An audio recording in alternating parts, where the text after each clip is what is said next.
मन को कभी भी निराश न होने दे।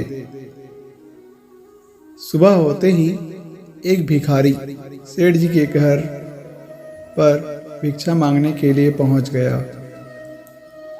भिखारी ने दरवाज़ा खटखटाया। सेठ जी बाहर आए पर उनकी जेब में देने के लिए कुछ न निकला।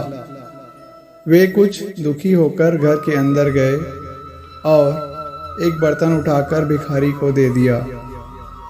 भिखारी के जाने के बाद थोड़ी देर बाद वहाँ सेठ जी की पत्नी आई और बर्तन न पाकर चिल्लाने लगी, अरे क्या कर दिया आपने? चांदी का बर्तन भिखारी को दे दिया। दौड़ो दौड़ो और उसे वापस लेकर आओ।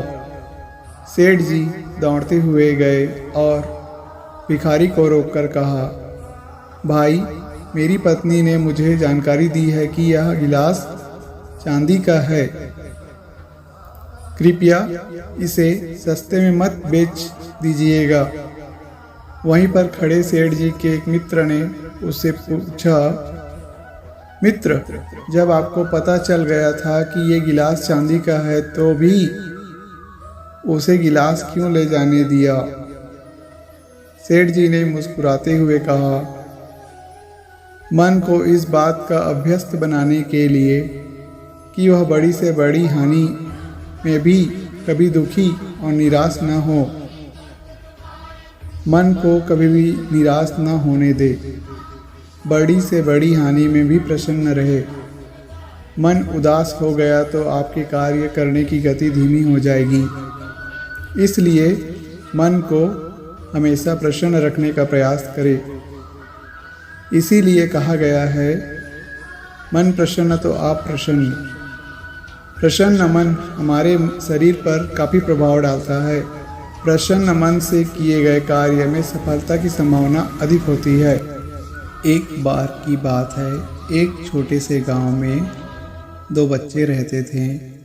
उनका नाम राहुल और श्याम था। दोनों बहुत जोशीले और खुशमिजाज बच्चे थे। एक दिन दोनों ने निर्णय लिया कि पास वाले पहाड़ पर दोनों एक साथ चढ़ाई करेंगे। जो भी पहले आएगा वह बच्चा श्रेष्ठ कहलाएगा। अगले दिन दोनों ने तैयारी शुरू कर दी। जिस दिन दोनों के बीच कंपटीशन होना था, उस दिन राहुल समय पर पहुंच गया और सोचने लगा, मैं पहले आकर रेस जीत जाऊंगा। लेकिन उधर श्याम ने उसकी माँ के कहने पर बाजार से सामान लेने चला गया। वह सामान पहुंचाकर चढ़ाई के लिए चला गया। राहुल कुछ दूरी तय करके सोचने लगा, शायद श्याम मेरे से पहले आकर चढ़ाई करना शुरू कर दिया है। वह दिखाई भी नहीं दे रहा है। शायद आज वह मुझसे पहले चोटी पर पहुंचकर यह कंपटीशन जीत जाएगा। इधर श्याम अपने लेट की वजह से दोगुनी रफ्तार से चढ़ाई करने लगा, जबकि वह जानता था कि राहुल उससे आगे निकल चुका होगा। लेकिन उसने मन में दृढ़ निश्चय कर लिया था कि मैं अपने समय सीमा में आगे बढ़कर यह कंपटीशन जीत जाऊंगा। ऐसी मन में श्याम ने ठान लिया था। श्याम अपने मन में दृढ़ निश्चय के कारण राहुल से आगे निकल जाता है और चोटी पर पहले पहुंचकर उस कंपटीशन को जीत जाता है। बाद में जब राहुल श्याम से पूछता है कि मैं तो सोच रहा था कि श्याम मुझसे पहले आकर तुमने चढ़ाई शुरू कर दी है, यह सोचकर मैं निराश हो गया और मन ही मन मैंने हार मान लिया था।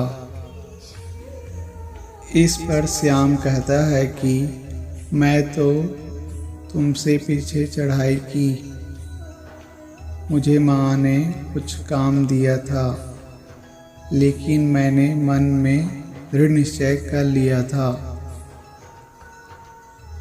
इस प्रकार हमें सीख मिलती है कि मन के हारे हार है और मन के जीते जीत। अर्थात हमारे मन में हम ठान लेंगे कि हमें यह कार्य पूर्ण करना है तो हम उसे पूर्ण कर लेंगे। और आप लोगों ने एक पुरानी कहावत तो सुनी ही होगी कि मन चंगा तो कटौती में गंगा। यह भी अपने मन को मजबूत बनाने और अपने मन में जो ठान लिया है उसे पूर्ण करने का दृढ़ निश्चय लेने का और उस पर बने रहने की सीख देता है।